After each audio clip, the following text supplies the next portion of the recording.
Montgomery College's Westfield South Center in Wheaton is a satellite campus located in the Westfield South office building, next to the Westfield Shoppingtown Mall, just 2 blocks from the Wheaton Metro Station. The over 13,500 square foot facility opened in 1999 with the purpose of serving the ever-growing community with 10 general-purpose classrooms, a computer lab, and an instructor resource center. The campus provides several course programs covering adult ESOL and basic skills for college and careers that include GED, citizen preparation, and My Best. Customer service registration and open enrollment programs also include biotechnology, computer technology, food safety, hospitality, and real estate. You can find a complete listing of all the courses provided at Montgomery College's Westfield South Center in Wheaton on MC's website. So if you didn't know, now you know. I'm delighted to be here. I love the work of what happens at Wheaton and Gaithersburg and all across this county, because one of the things we know for sure about our mission is that our mission is to make sure we provide access to higher education to populations all across this county. Have we ever thought about being a live-on-campus college as we move towards, college town and taking over Montgomery County? That might be a way to help close the achievement gap for some of our students, by providing housing, not providing it for free, but Sure. providing it, and just thought if we've ever looked at that. Thank you, Nancy, and thank you for your leadership with the Employee Services Council. Very grateful to you for that work you do there, and raising that question is an important one. So I know all the student services people in the room shuddered when the idea of residence halls was brought up. Residence halls are probably some of the most complicated enterprises a part of an academic institution. I think your question is a good one. We don't have any plans for that. One of our challenges right now is that, with the exception of our Germantown campus, all of our other 2 campuses are landlocked. So the acquisition of land would be very difficult. The costs that would go into that could be very difficult. That being said, it doesn't mean that it precludes us from exploring that in the future. It is an interesting student services perspective to think about how, if you have students on task in the same space, how you create learning communities can be very effective. At the same time, one of the challenges that is, how do we look at it as a revenue model to make sure it's self-sustaining? That's one of the great challenges with any auxiliary services, to make sure that it is actually bringing in the revenue to make it self-sustaining. Doesn't preclude it, but it isn't on the immediate plans, and I'm sure one of the greater ones I'm also much more interested in is thinking about our employees. We have some challenges with people who are, in particular, relocating to this area. If you're coming from places where the cost of living is far less than what it is here, the adjustment can be problematic. So I think that there are some options that we should be exploring as an institution to become the true college town. Why does balancing the college's operating budget rest solely on the backs of the part-time faculty? Every employee group at the college is responsible for the burden of helping us be fiscally sound.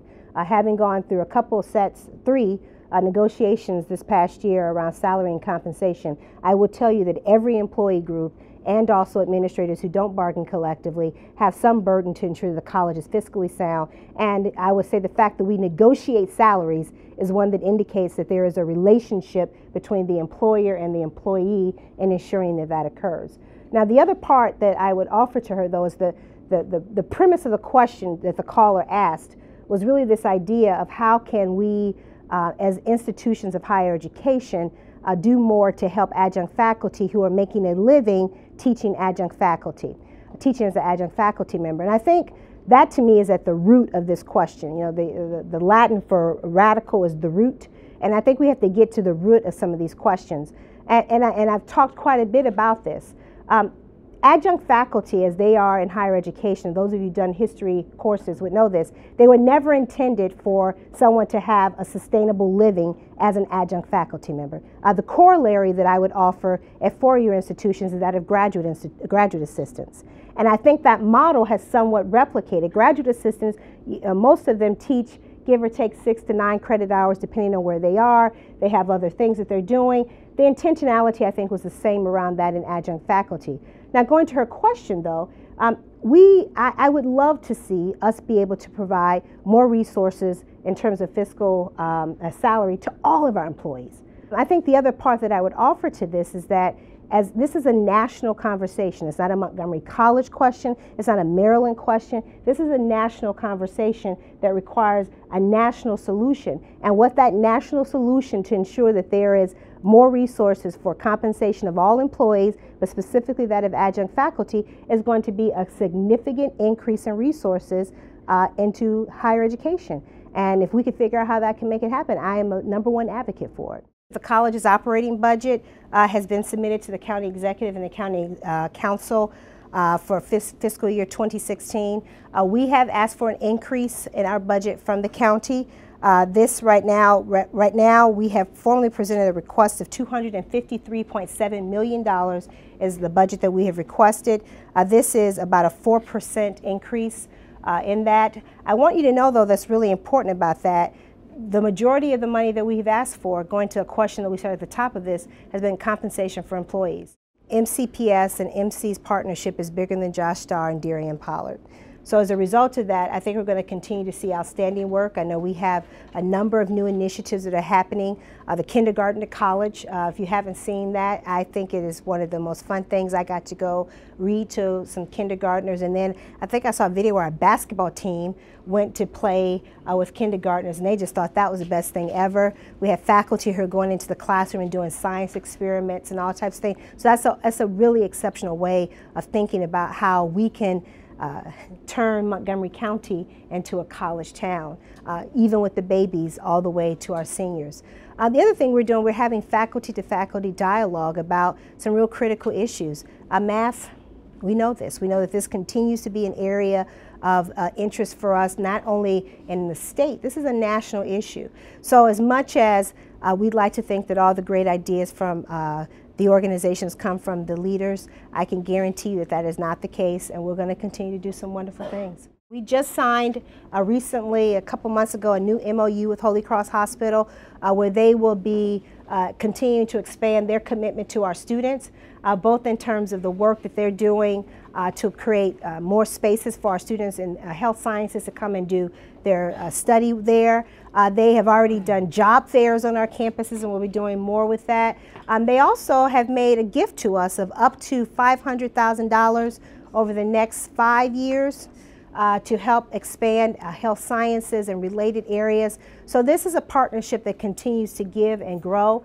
There were no more administrative positions added when we did the academic restructuring.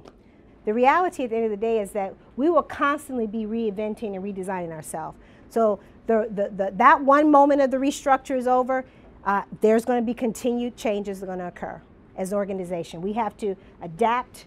We're going to have to amend ourselves. We're going to have to do things to make it relevant to what's happening at the time. So the idea of restructuring, redesigning, that's just a part of what we're going to be. It's a part of it's just what we're going to do from this point forward.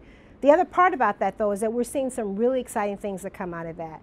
Some of the discipline dialogues that are occurring, the focus on the student experience, the focus on what's happening in the classroom, a new curriculum, articulation agreements, connections with business and industry, looking at the academic schedule in very different and real ways. That is something that comes, and we could not have had those conversations before if we had not had that moment of the restructuring process. So it is, I think, a boon for us, and I think the work that we're going to be doing from this point forward will continue to build on what we've done thus far.